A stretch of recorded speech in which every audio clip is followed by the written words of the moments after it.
숲은 온통 푸른 침묵에 잠겨 있습니다.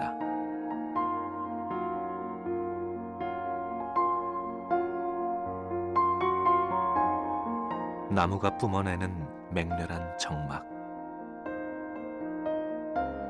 거기엔 쉬이 들리지 않고 함부로 보이지 않는 나무의 아득한 생애가 있습니다. 그리고 질박한 나무의 생애를 어루만지는 섬세한 손길에 그가 있습니다.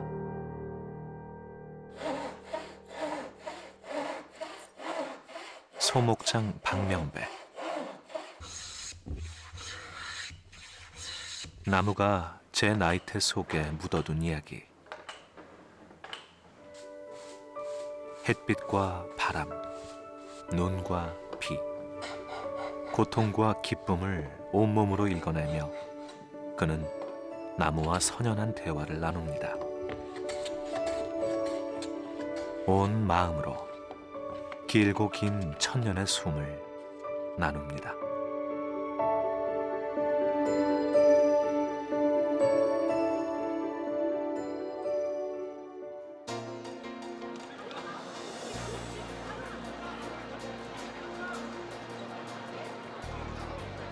수런거리던 봄날의 오후, 인사동 한 미술관에서 봄볕처럼 아른한 나무향이 풍겨납니다. 평생을 나무와 벗하며 함께 살아온 소목장 박명배. 우리 고유의 전통 목가구를 만들어 온 그와 그의 제자들로 구성된 목야회가 함께 마련한 전시회입니다. 이거를 계속 활동을 해보고 싶어서 모인 사람들입니다.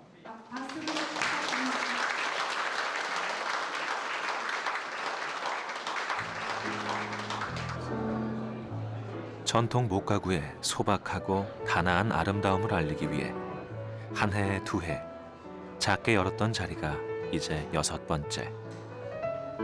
나이테가 촘촘해질수록 우리 목가구를 보고 대하는 눈길들도 한층 깊고 따뜻해집니다. 미국 서부 최대 미술관인 라크마, 유럽, 아시아, 중동 등 다양한 전시실을 갖춘 이곳은 독자적인 한국관을 운영할 정도로 한국 미술에 큰 관심을 갖고 있습니다.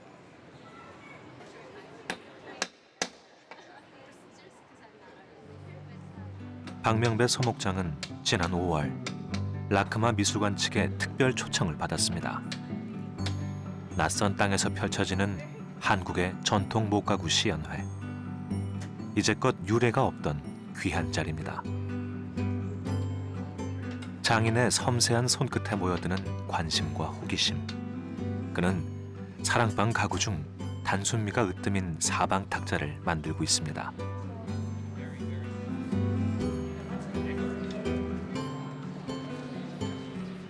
I like it. It's very simple. The wood is used in a very natural way, and the process is one that there's nothing is wasted in the design. There's nothing wasted in the way the materials are used.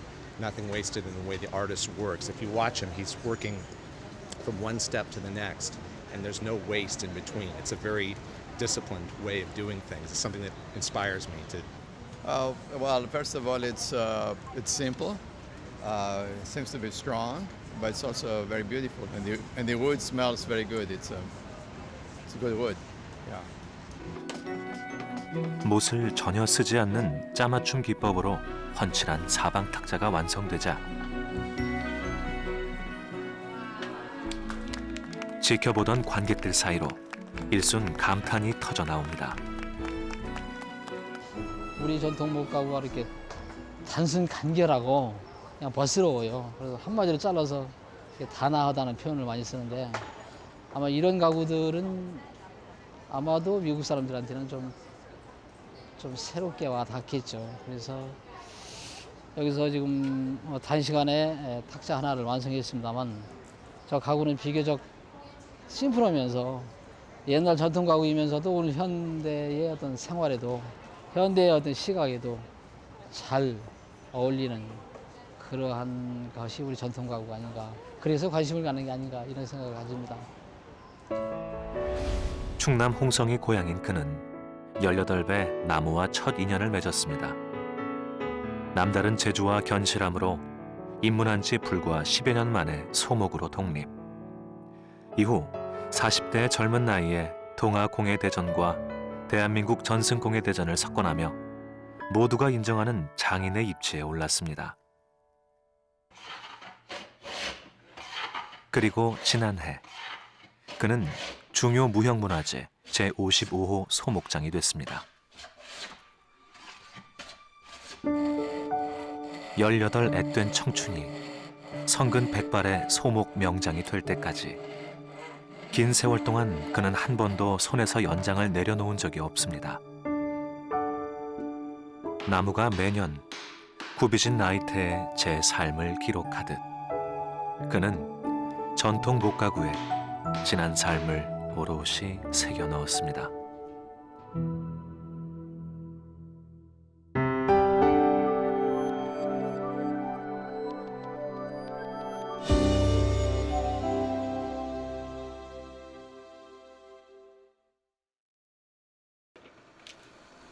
충남 깊숙한 오지마을.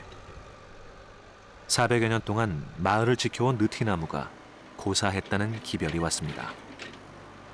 목재 상인에게 전화를 받고 행여 다른 이에게 뒤질세라 한 걸음에 달려온 박명배 소목장.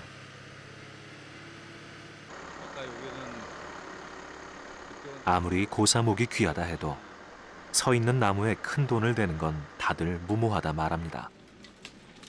한길 나무 속을 아무도 장담할 수 없기 때문이죠.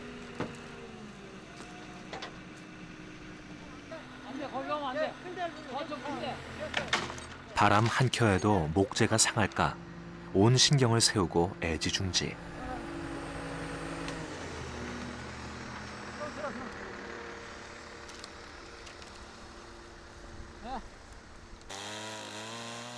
무사히 땅에 앉히고 이제 나무 속을 들여다볼 차례입니다.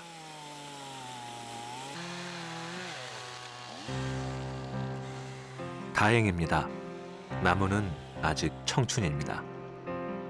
비록 고사목이라 해도 나무엔 늘 생과 사가 공존하기 마련입니다. 수분이 날아가지 않게 재빨리 숨구멍을 다독이면 현장 작업은 끝이 납니다. 나무를 만난다는 게 참 인연인 것 같고 좋은 나무를 만난다는 것도 더더욱 큰 인연인 것 같아요. 그래서 제가 나무를 작업을 해보니까 서 있는 나무를 작업을 해서 우리 소목장들이 좋다, 이런 정도면 아주 좋다라고 생각할 수 있는 나무의 확률이 채 20%가 안 나와요.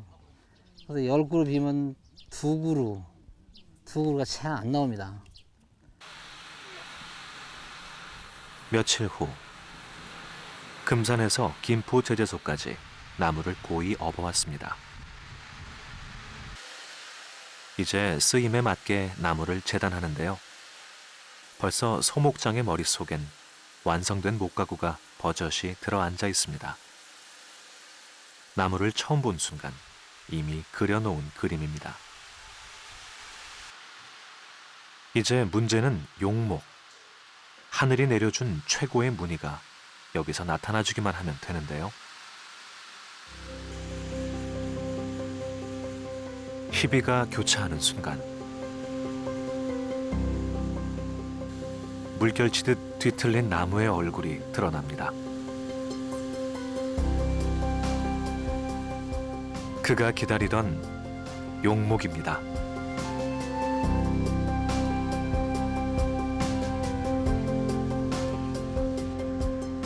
소목장들 사이에서 최고로 칭송받는 용목은 오랜 세월 풍상을 겪은 느티나무의 밑동에서 많이 나온다고 합니다. 고통과 견딤이 클수록 무늬가 아름답고 쓰임이 많은 법입니다. 그는 이 순간 훌륭한 재료에 걸맞는 최고의 명품을 다시 한번 머릿속에 그려넣습니다. 생명을 내어준 나무에게 면목이 서는 일을 해야 하는 게 장인이라고 그는 말합니다. 어렵게 얻은 용목이 작품으로 태어나기 위해선 반드시 거쳐야 할 곳이 있습니다. 박명배 소목장의 공방입니다.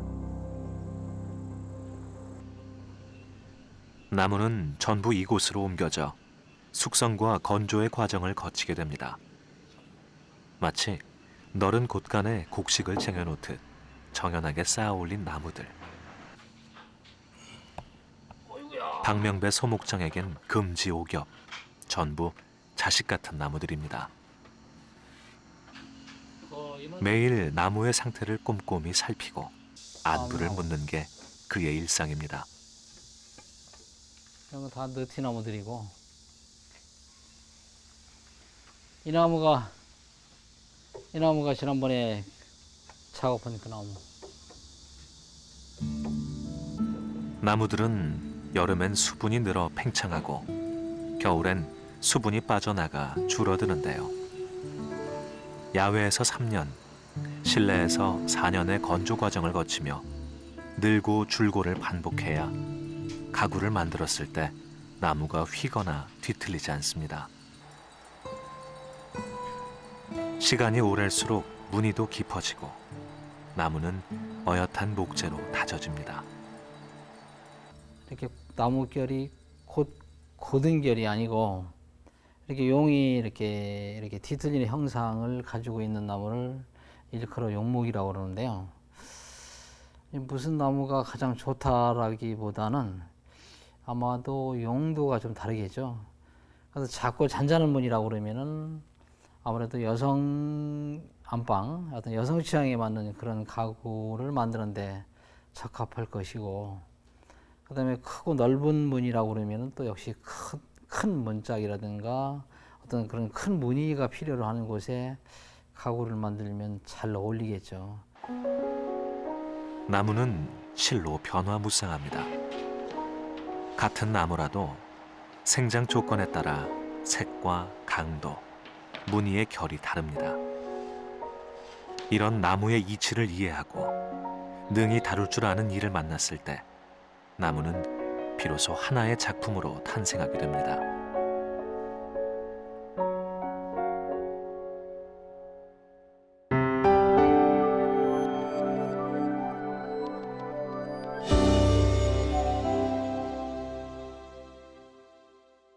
소목에서는 결코 서두를 수가 없죠.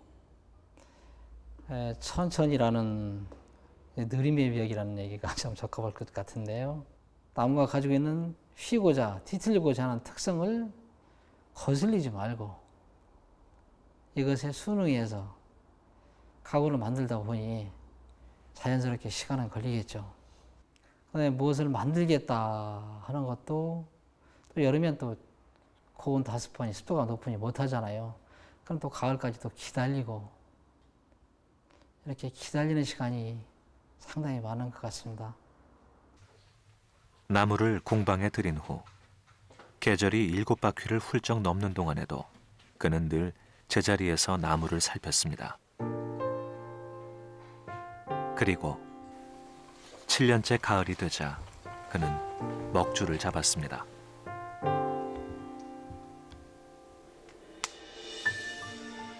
오랜 기다림 내내 머릿속에서만 그려오던 작품을 이제 손끝으로 불러올 차례입니다.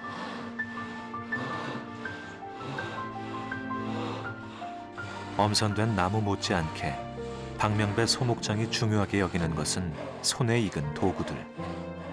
제각각 쓰임에 따라 그 종류도 수십 가지. 모두 전통 방식으로 그가 직접 만든 것들입니다.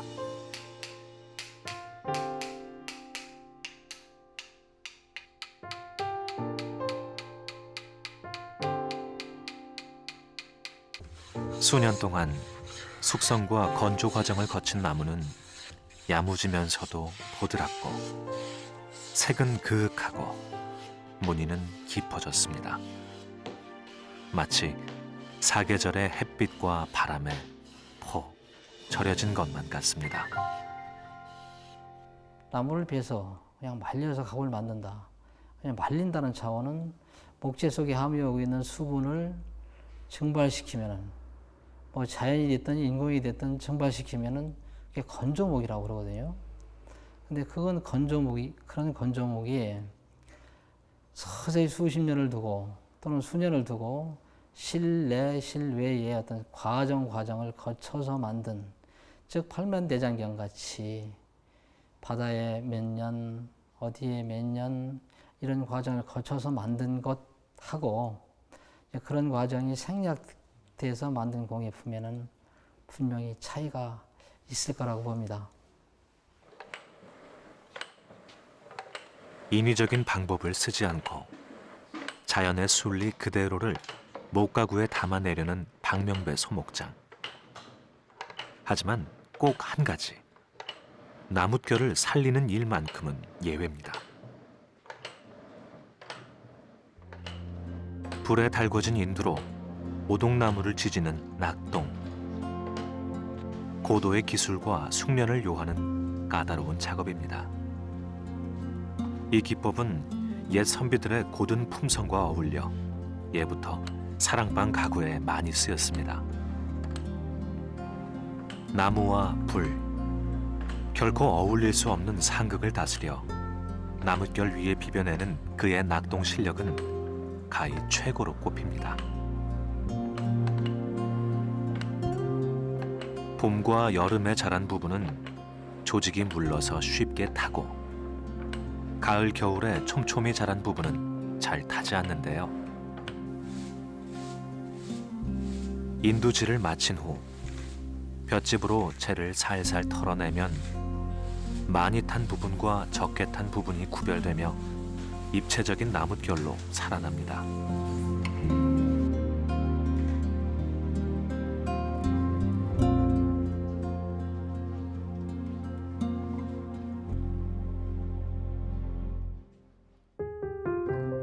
지난 1992년 대한민국 전승공예대전에서 그가 최고 영예인 대통령상을 아는 것도 바로 이 기법 덕분입니다.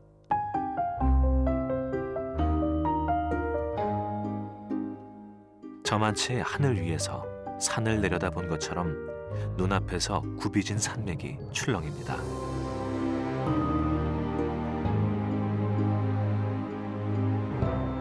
오동나무가 아닌 소나무를 인두로 지진 낙송은 목가구에 멋진 산수와 한 폭을 담았습니다.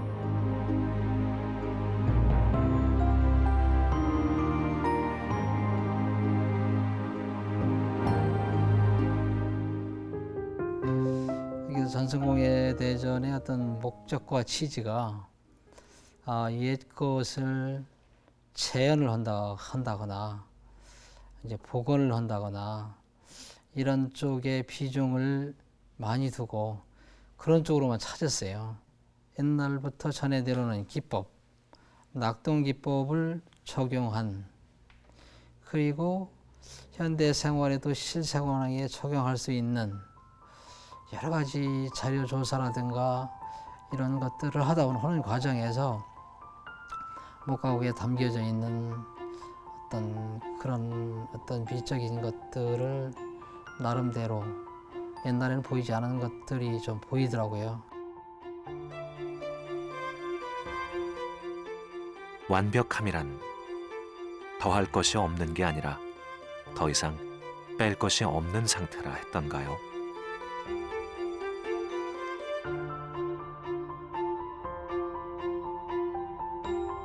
군더더기 없는 단순미와 간결함.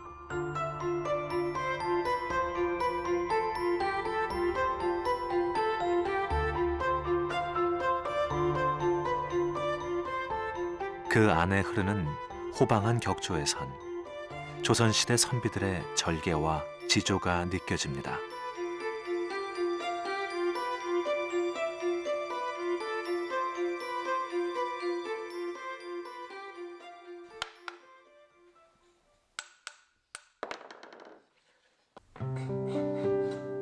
나무를 처음 본 순간부터 어떤 작품을 만들 것인지 직감이 선다는 박명배 소목장.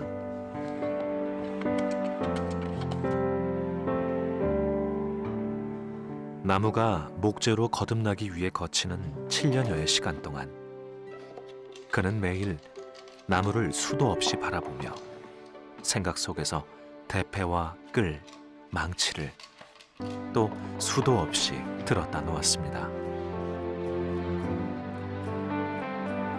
그리고 마침내 기다림의 시간이 끝났을 때 천상의 솜씨로 빈틈없는 작품을 만들어냅니다. 고아한 깊이를 내뿜은 용목, 마치 긴 강이 흐르듯 하나에서 하나로 이어집니다. 기막힌 이 물결 역시 나무를 맨 처음 봤을 때 그가 그리 계획해 놓은 것입니다.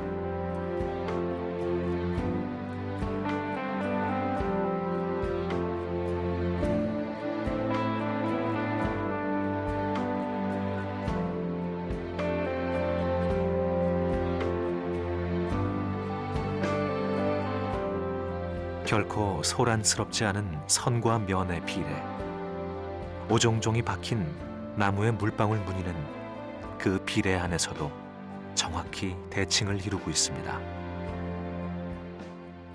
작품이 참 좋다고 하는데 구체적으로 뜯어보면 가장 그 남들과의 차이는 나무를 정말 잘 쓰는 것 같아요.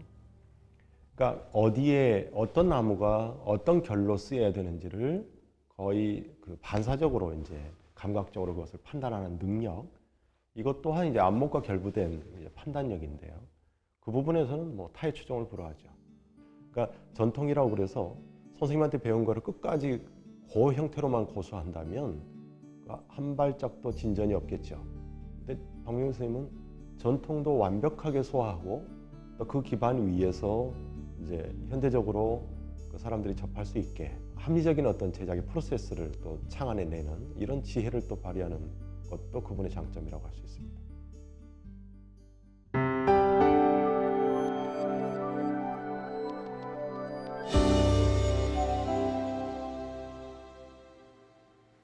일 년 중 작업에 몰두하는 가을, 겨울을 제외하고 그는 대부분의 시간을 이곳에서 보냅니다. 주된 일과는 직접 만들 목가구의 도안을 그리는 일.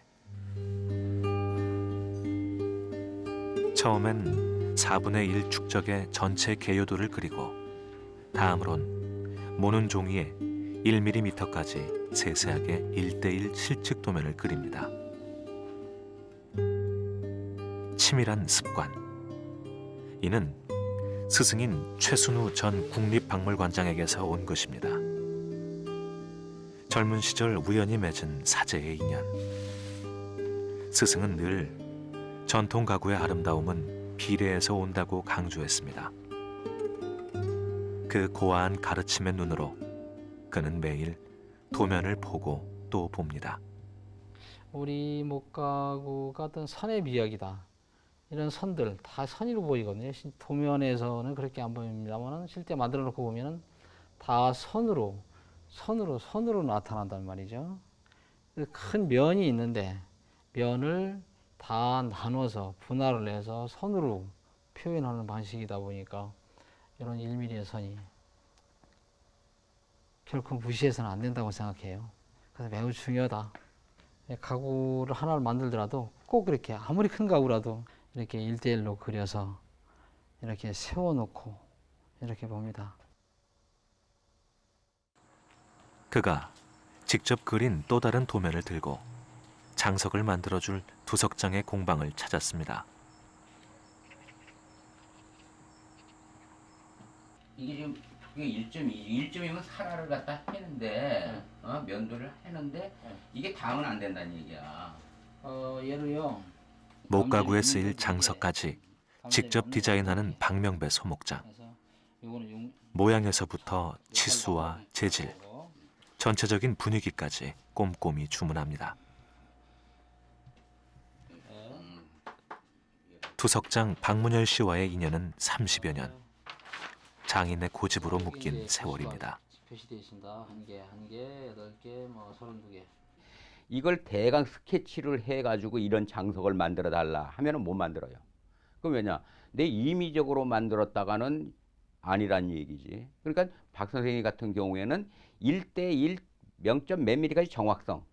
그러기 때문에 이 두석장이가 어떻게 하면 좀 편하다. 예, 그렇게 해서 소목장과 이 두석장과는 바늘과 실 같은 관계다. 이렇게 보시면 돼요. 장석은 철이나 황동, 백동, 오동 등 재료와 문양이 다양한데요. 절제미를 중시했던 조선 목가구에서도 장석만큼은 유난한 치장이 많았다고 합니다. 그만큼 장석은 전체적인 맛을 살려주는 목가구의 얼굴이라고도 할 수 있습니다.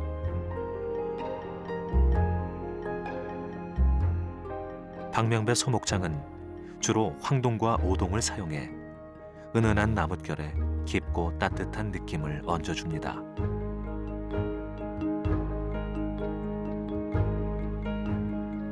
물론 장석에서도 비례가 중요합니다. 그는 제자들에게 조언을 할 때도 그걸 잊지 않습니다.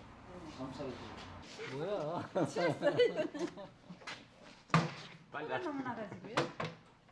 그래서 칠해서 다 칠했어. 참좋하고 여기 뒤에 알판하고 굉장히 잘 어울리는 것 같아요. 이 문변자의 선을 너무 잘 쓰셔서 전체적으로 그런 느낌이 좋아요. 완성된 작품을 대했을 때 첫눈에 안겨드는 균형과 비례. 그는 제자의 작품을 평할 때도 늘 기술보다는 직감과 안목을 기르는 일을 강조합니다. 선생님 거하고 느낌이 달라요. 너무 많아요.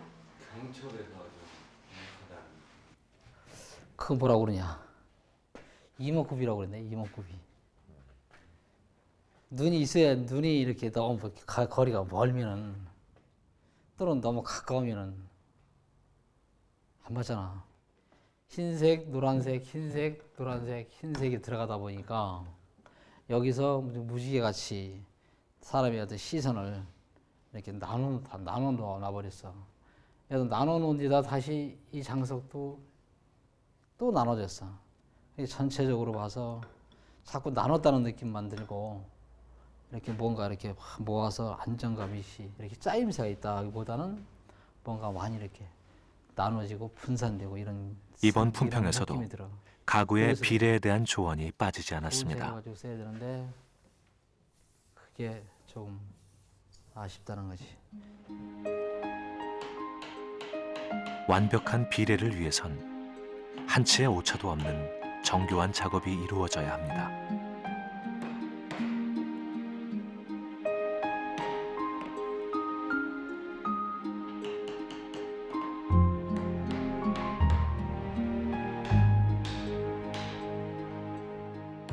단 하나의 못도 사용하지 않고 오로지 짜맞춤으로만 만들어지는 전통 목가구. 머리카락 한 올, 1mm의 틈도 허락지 않습니다. 결구라고 불리는 짜맞춤에는 여러 가지 방법이 있는데요. 우리의 전통 목가구엔 무려 100여 개가 넘는 결구법이 있습니다. 때에 따라 천연 접착제인 아교를 결구 부분에 발라 사용하기도 하는데요. 접착제가 들어간 공간만큼 압력을 가해서 수치와 각도를 다시금 정확히 맞춰줍니다.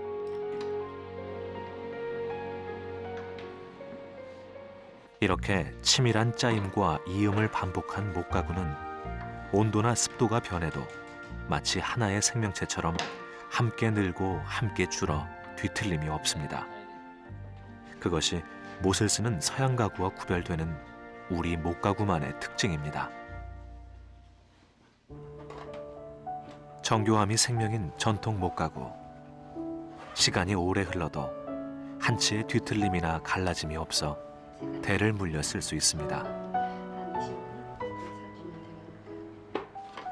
30년 전 박명배 소목장의 옹굴찬 솜씨에 반해 큰맘 먹고 할부로 구입했다는 목가구. 만지면 만질수록 정이 가고 오래돼도 권태가 없어 아직도 한정없는 호사를 누리고 있다고 고부자 문화재위원은 말합니다. 연탄 불을 때는 그러한 데서 또 이렇게 난방이 되는 이러한 곳에서도 전혀 뒤틀림이 없습니다. 그래서 오신 분들마다 아 이건 좀 상당히 특별하네 이런 말씀하시는데 지금도 제가 여닫으면서도 한치도 틈이 없습니다. 요즘 다른 데 있는 현대 가구들 가보면 조금만 있으면 뒤틀리지 않습니까? 못이 빠지고.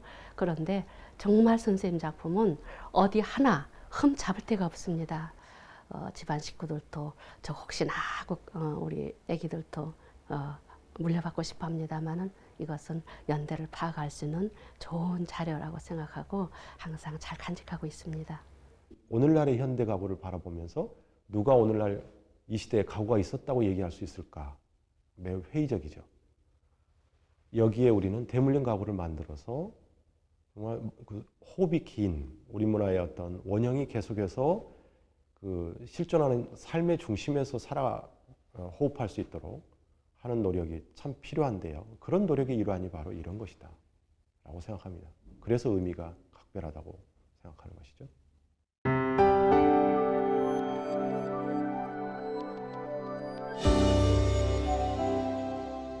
저기 우리 선생님 오셨습니까? 실로 오랜만에 스승님이 오셨습니다. 안녕하세요. 제자들에게 스승님을 소개하는 그의 마음은 뜬구름에 실려 있습니다. 거기 어디 갔어? 제자 씨랑. 캐나다에서 활동 중인 세계적인 공예가 최회권 선생. 박명배 소목장이 18살에 만났던 첫 스승입니다. 언제고 한번 이런 기회를 갖고 싶었습니다. 창작의 즐거움과 공예에 대한 안목을 길러줬던 첫 스승과 자신의 뒤를 따라 목가구에 열중하는 목야회 제자들이 함께하는 자리. 오늘은 감회가 남다릅니다. 43년 전 당시 서라벌 예대 교수였던 최회권 선생의 공예미술연구소에 취직을 하면서 박명배 소목장은 나무와 첫 인연을 맺었습니다.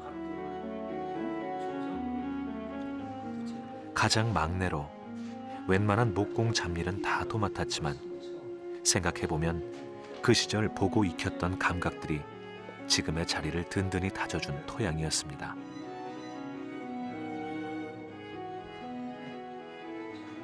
역시 추운 시절의 나이테가 옹골진 법입니다.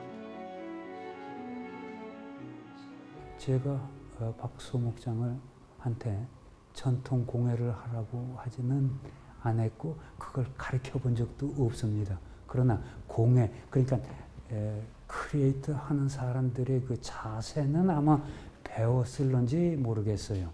잘 배우고 잘 연구한 사람이 있어서 이거 얼마나 좋은 일인가. 내가 얼마나 프라우드 했었는지 모른다고요.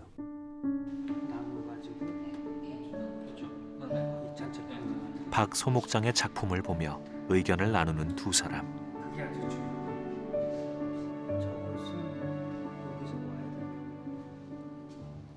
그것은 지난 세월 서로가 어떤 생각으로 어떻게 살아왔는지에 대한 안부입니다. 편집 거지. 그런데요, 제가 뒤에 이렇게 제가 도장을 찍었는데요. 선생님 공방 방문 기념으로 선물을 드리려고 준비했습니다.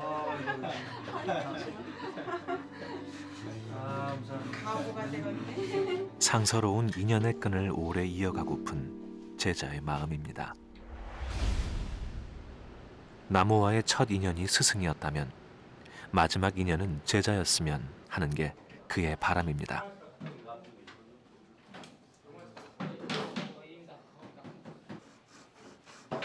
일주일에 3번 그는 이곳에서 제가끔 다양한 제자들과 만납니다. 평범한 주부에서부터 의사, 디자이너, 사업가도 있습니다. 이들은 오늘 늘씬하고 훤칠한 사방탁자에 푹 빠졌습니다.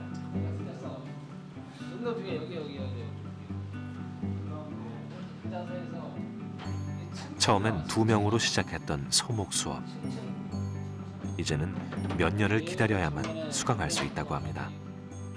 그분으로 인해 가지고 소목 공방에 대한 그 인지도나 인기가 상당히 많이 늘었습니다.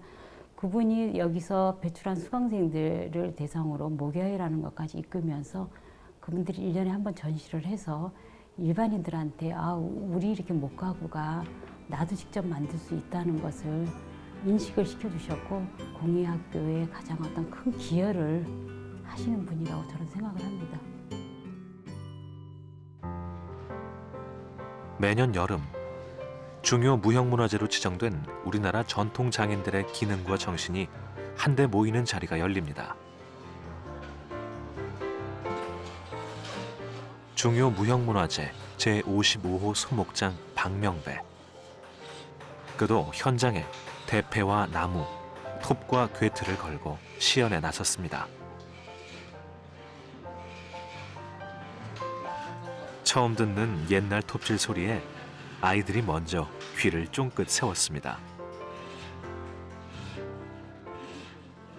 그렇죠.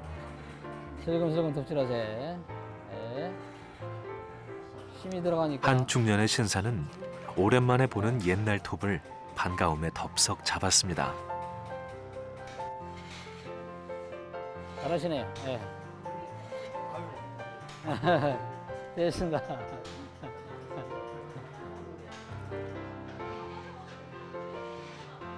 그윽한 나무향이 코끝을 당기고 슬금슬금 톱질 소리에 실려 톱밥도 날리고 관람객들은 어느덧 우리 목가구에 자연스럽게 마음을 기울입니다. 이렇게 전통 목가구를 알릴 기회만 있다면 그는 언제든 손때 묻은 도구들과 함께 공방 밖으로 흔쾌히 나올 생각입니다.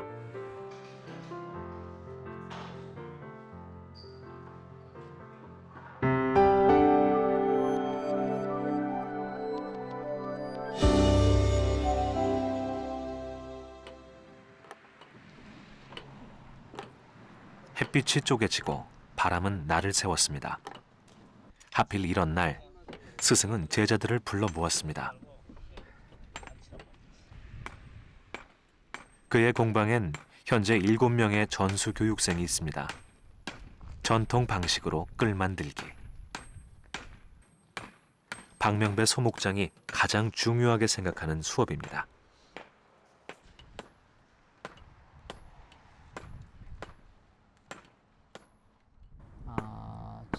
전통 공예를 하려면 일단 도구를 만드는 거를 본인이 만들 줄 알아야 된다. 그래야 그 도구를 가지고 마음에 안 들면 바로 수정해서 쓸 수 있다. 그런 차원에서 만드는 것을 처음부터 가르칩니다.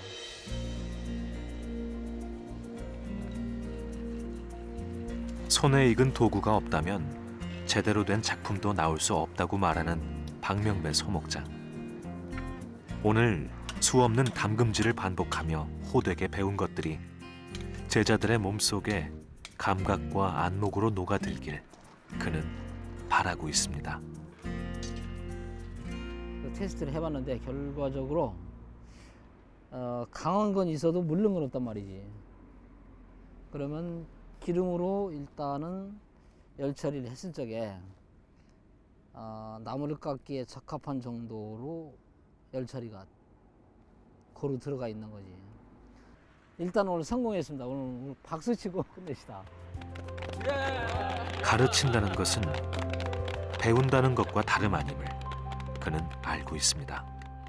제가 300만 원 전세 살 적에 350만 원짜리 빚을 내서 느티나무를 샀어요. 근데 이 나무가 쓸 게 없는 거예요. 그래 그 350만 원 빚 갚느라고 저 고생 무지하게 했습니다. 옛날에. 이것은 아니다. 이렇게 해서는 안 되겠다. 이것을 가르치자. 자세하게 여러 가지 경우를 자세하게 설명하지 않고는 또 저와 같은 어떤 시행착오를 반복해서 제자들이 어떤 후지들이 겪게 되어 있더라고요. 그래서 이런 부분들을 보다 세세하게 좀 전수를 해야 되겠구나. 노하우, 비법 이거 혼자 가지고 있다가 저 세상 가면은 어쩝니까? 그런 사람도 없지 않아 있긴 있습니다만은 그거 바람직한 것 같지 않더라고요. 일단 나를 지속적으로 유지시키는, 내가 죽어도 우리 후배들이, 제자들이 내 이름을, 나를 빛내줄 수 있는 것은 제자를 키우는 것이다.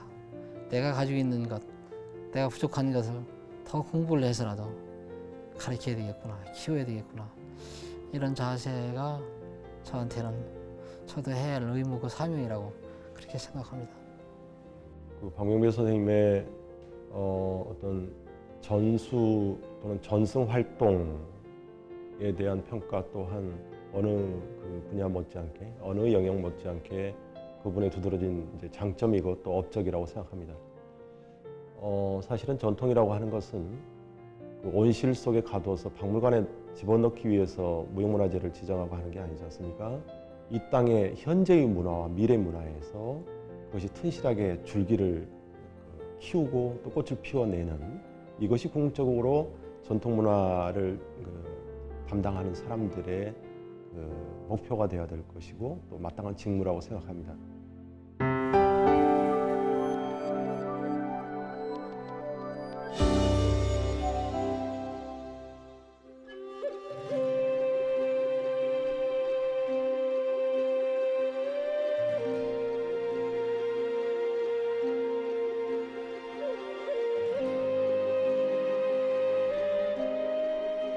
그는 늘 따뜻하고 선한 계절은 서둘러 보내고 모질고 차가운 계절을 기다렸습니다.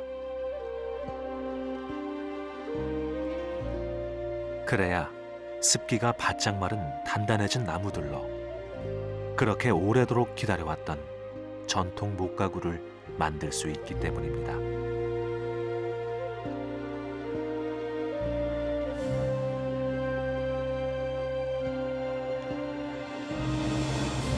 손때 묻은 연장 하나를 들고 또 쓸 때마다 천년살이 나무 한 그루를 심는 마음으로 진심을 다했습니다. 어쩌면 소목장이란 평생을 그가 고수해온 하나의 직업이 아니라 한없는 마음으로 전통 목가구만을 바라고 위하며 살아온 그의 삶의 방식일 것입니다. 자연이 알려준 선과 면을 작품 속에 오롯이 담아내려 한 성실한 장인의 흔적. 생명의 윤택함을 머금은 강물은 먼 세월 어디에선가 밀려와 여전히 그곳에서 흐르고, 자연을 품에 안은 거대한 산맥은 아득한 심연처럼 번져와 그곳에서 출렁입니다.